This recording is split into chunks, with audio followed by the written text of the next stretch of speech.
Hello everyone, welcome to economics preparation.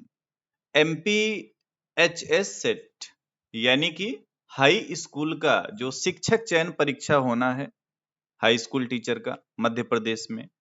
तो जब से इसका नोटिफिकेशन आया हुआ है मुख्य परीक्षा का मेन एग्जाम का, जो कि अगस्त में प्रस्तावित है, उसके बाद से लेकर के अब तक मेरे पास कई लोगों का एक ही मैसेज आया है कि सर इकोनॉमिक्स में सीट कितनी है, किस कैटेगरी में कितनी सीट है। और आप सभी को पता होगा, जो लोग इस परीक्षा की तैयारी कर रहे हैं, तो आप सभी को ये बात पता होगा कि इस बार बैकलॉग की सीटें ज्यादा हैं, लेकिन क्लियर जानकारी आप लोगों के पास नहीं है। छोटे से इस वीडियो में सारी बात मैं अभी क्लियर कर देता हूं कि किस कैटेगरी में कितनी सीट है। इसके अलावा अगर आप इस मुख्य परीक्षा यानी कि शिक्षक चयन परीक्षा की तैयारी कर रहे हैं, जो कि अर्थशास्त्र विषय से अगर आप देना चाहते हो, तो आप हमारे द्वारा चलाए जा रहे कोर्स के माध्यम से जुड़ करके अपनी तैयारी को और बेहतर कर सकते हैं। ये course economics preparation mobile application में अवेलेबल है। थोड़ी सी फीस है, उसमें आपको लाइव क्लासेस के माध्यम से पूरी तैयारी कराई जाएगी। अब चलिए सीधे मुद्दे पे आते हैं।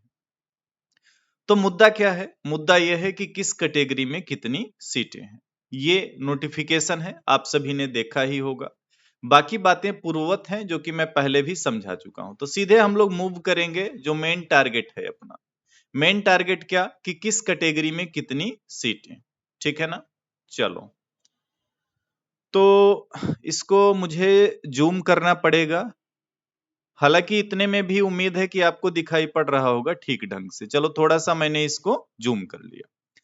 अदर सब्जेक्ट का आप देख लीजिएगा, क्योंकि मैं यहाँ पे आपको सिर्फ और सिर्फ इकोनॉमिक्स सब्जेक्ट बताने वाला हूँ।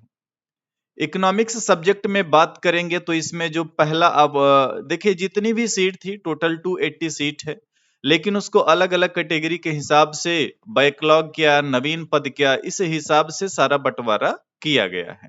ठीक है, इसी क्रम में हम लोग आगे बढ़ते जाएंगे। तो पहली चीज आपको अभी दिखाई पड़ रही होगी, ये क्या है? ये है बैकलॉग पद। ध्यान से देखिएगा, अर्थशास्त्र का बैकलॉग पद अतिथि शिक्षक के लिए, जो कि मध्य प्रदेश में गेस्ट टीचर होंगे, उनके लिए बैकलॉग पद कितने हैं? 40 हैं। आप लोग नोट कर लेना, ठीक है ना। 40 उनके लिए बैकलॉग में है, जो कि गेस्ट टीचर टीचर के रूप में काम कर रहे हैं। इन 40 में 34 पद यानी कि 34 पोस्ट किसकी? एसटी कैटेगरी की है। बाकी आप देख लेना अलग अलग। और 6 कैटेगरी एससी की है। ओबीसी, जनरल, ईडब्ल्यूएस, इन सब के लिए इधर कुछ भी नहीं है। क्लियर है? 34 सीट एसटी की है और 6 सीट एससी की है। ठीक है ना। दूसरा इसमें है बैकलॉग पद किसके लिए? जो गैर अतिथि शिक्षक हैं, यानी ऐसे लोग जो कि गेस्ट टीचर नहीं है वहां पे, उनके लिए कितनी पोस्ट आई है? 118 पोस्ट। इस 118 पोस्ट में 101 पोस्ट एसटी की है और 17 एससी की। काउंट करेंगे तो अब तक 135 पोस्ट किसकी हो चुकी है? 135 पोस्ट हो चुकी है एसटी कैटेगरी की। और 23 पोस्ट किसकी हो चुकी है? 23 पोस्ट हो चुकी है एससी कैटेगरी की। ये क्या? ये बैकलॉग पद है।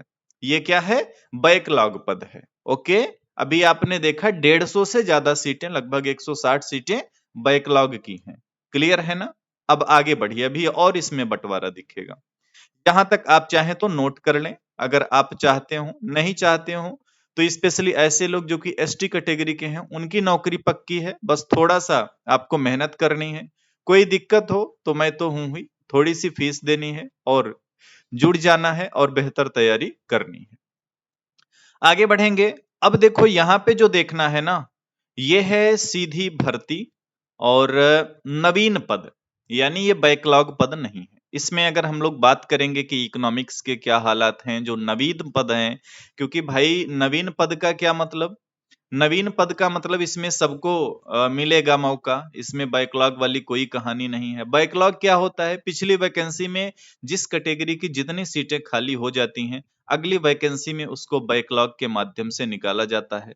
तो वो जिस कैटेगरी की सीट होती है, सिर्फ उसी कैटेगरी को मौका मिलता है। अब आप देखिएगा, नवीन पद में अतिथि शिक्षक के लिए, यानी कि जो गेस्ट टीचर हैं मध्य प्रदेश में, उनके लिए 28 पद हैं। ठीक है ना। उनके लिए कितने? 28 पद हैं। 8 पद यूआर यानी जनरल कैटेगरी का, 3 पद यानी कि ईडब्ल्यूएस का, 4 पद एससी का, 6 पद एसटी का, 7 पद ओबीसी का। ये उनके लिए है जो गेस्ट टीचर है। टोटल कितना? 28 पोस्ट है। चलो, ये तो आप देखेंगे स्पेशली मध्य प्रदेश के लिए। सबसे बड़ा सवाल ये भी था कि जो अदर स्टेट का जाएगा उसको क्या मिलेगा? उसको एक छोटा सा झुनझुना मिलेगा। ठीक है ना? तो अपनी कैटेगरी का आप नोट कर लेना। अब ये है गैर अतिथि शिक्षक, जिसमें कि कुल 80 पद हैं और ये नवीन पद हैं। ठीक है ना? 22 पद इसमें जनरल कैटेगरी यानी कि यूआर का है, 7 ईडब्ल्यूएस का, 13 एससी का, 16 एसटी का, 22 ओबीसी का। ओके। अब इसमें भी महिला का अलग से है, भूतपूर्व सैनिक का अलग से है। तो अब अदर स्टेट वाले ध्यान से सुन लो आप, या मध्य प्रदेश के ऐसे लोग जिनके पास कुछ भी नहीं है, इट मींस जो गेस्ट टीचर भी नहीं है, उनके लिए जनरल कैटेगरी मेल में कितनी सीट है? 10 सीट है। जिनके पास ईडब्ल्यूएस होगा 3 और जुड़ जाएगा, महिलाओं का 10 अलग से है। तो अगर मैं बात करूं कि मेल जनरल कैटेगरी जिनके पास कुछ भी ना हो, तो यहां पे मिलती है 10 सीट। ओके, इसको नोट कर लीजिएगा। अभी एक चीज और बची है। इतना जो आपने सीटों का ये बंटवारा देख लिया, ये तो था किसका? स्कूली शिक्षा विभाग के अंतर्गत। अभी जनजातीय कार्य विभाग का एक और बचता है। उसमें भी आपको बैकलॉग भी देखने को मिलेगा और उसमें आपको नवीन पद भी देखने को मिलेगा। ठीक है ना? तो ये है आपका क्या? ये है नवीन पद गैर अतिथि शिक्षक यानी गेस्ट टीचर के लिए नहीं। 15 पद इसमें है। अब इन 15 में यूआर का कितना है? 5 पोस्ट है मेल का, 5 पोस्ट है फीमेल का, टोटल 11 सीट। ठीक है ना? तो 5 आप इधर से ले लो और 10 उधर से। तो ये 15 सीट हैं, ये वो 15 सीट हैं जो कि मेल प्लस जनरल कैटेगरी के लिए है। Male plus general. इसी प्रकार से आपका क्या? फीमेल प्लस जनरल कैटेगरी का भी 15 सीट ही आएगा। इसको ध्यान में रखना। बाकी आपका एससी कैटेगरी, एसटी कैटेगरी का आप देख सकते हो, ये हो गया। ये क्या हो गया? नवीन पद, है ना? अभी इधर आपको बैकलॉग पद भी कुछ देखने को मिलेगा जनजातीय कार्य विभाग वाले में भी। तो चलो उसको भी ढूंढ के देखते हैं। इधर तो क्या चल रहा? नहीं, बैकलॉग नहीं, सॉरी, अतिथि शिक्षक यानी कि जो गेस्ट टीचर हैं वहां पे। तो गेस्ट टीचर के लिए इधर इकोनॉमिक्स में कितनी? 6 सीटें हैं। ये जनजातीय कार्य विभाग वाला। 6 सीटों में कितना? जनरल कैटेगरी का 4 सीट है। ठीक है ना? 1 सीट एससी का और 1 सीट एसटी का। तो ये पूरा सीटों का बंटवारा है आपकी इस वैकेंसी में। तो देखने को क्या मिला? इस वैकेंसी में सबसे ज्यादा फायदे में कौन रहने वाले हैं? सबसे ज्यादा फायदे में रहने वाले हैं एसटी कैटेगरी के स्टूडेंट्स। उनको क्या? एसटी कैटेगरी की सीटें लगभग यहाँ पे 100 कितना होंगी? अकॉर्डिंग टू मी 100 150 के आसपास। बाकी आप काउंट कर लेना, ये मेरा अनुमान है। एससी की भी सीटें पर्याप्त हैं। जनरल का मैंने आपको बता दिया, टोटल वही 30-40 सीट है मुश्किल से। उसमें भी मेल की बात करेंगे तो मेल प्लस जनरल कैटेगरी आपके लिए कितनी है? मात्र 15 सीट है। इन्हीं 15 सीटों में आपको क्या करनी है? फाइट करनी है और अपना सिलेक्शन लेना है। तो सीट तो देखो जो भी है। अब इसमें स्पेशल मैसेज है मध्य प्रदेश के उन कैंडिडेट को जो कि एसटी कैटेगरी में है, एससी कैटेगरी में है। अगर आपका ये एग्जाम क्वालिफाई हुआ है एमपी टेट वाला और मेंस परीक्षा आपको देने का सौभाग्य प्राप्त हुआ है, तो आपके लिए वर्ग 1 की नौकरी बिल्कुल रखी हुई है। 40% मार्क्स लेके आने हैं मात्र। पूरा जोर लगा दीजिए, कहीं से कोई कमी ना रह जाए और नौकरी ले लीजिए, क्योंकि बड़े टाइम बाद ऐसे फॉर्म आते हैं और इतना बेहतरीन अवसर तो ये आप सबकी किस्मत से आया है। तो आप लोग अच्छे से मेहनत करिए। कोई दिक्कत है, मैं पढ़ा रहा हूं लाइव क्लास, आप उसे ज्वाइन कर सकते हैं।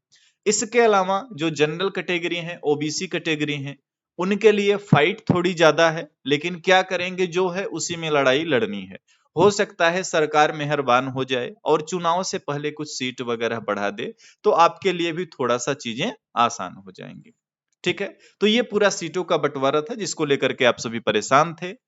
कोई भी और क्वेरी है, कोई भी जानकारी चाहिए, तो आप मुझे मेरे मोबाइल नंबर 79057093 66 पे व्हाट्सएप के माध्यम से कांटेक्ट कर सकते हैं। कोई भी आपकी क्वेरी हो, आपकी क्वेरी का समाधान किया जाएगा। इस वीडियो को अपने दोस्तों तक जरूर शेयर करिएगा और कोई भी बात हो तो कमेंट बॉक्स में जरूर बताइएगा। Thank you everyone.